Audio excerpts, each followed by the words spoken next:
Tribunal తీర్పు తర్వాతే Palamuru Rangareddy DPR పరిశీలన. కృష్ణా జల వివాద ట్రైబ్యునల్ 2 తీర్పు తర్వాతే పాలమూరు రంగారెడ్డి ఎత్తిపోతల సమగ్ర ప్రాజెక్టు నివేదిక పరిశీలించమని కేంద్రం జల సంఘం స్పష్టం చేసింది.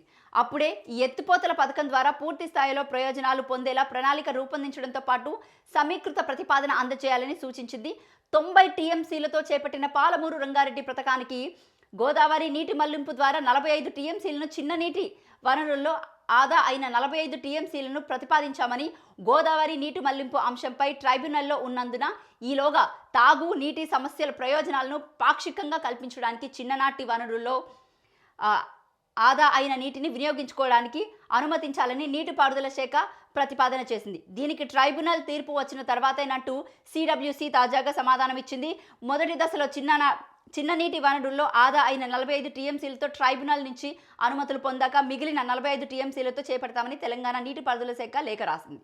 రైట్. సో ఇక్కడ 299 టీఎంసీల గురించి కూడా మొదటి నుంచి చర్చ జరుగుతుందని చెప్పొచ్చు.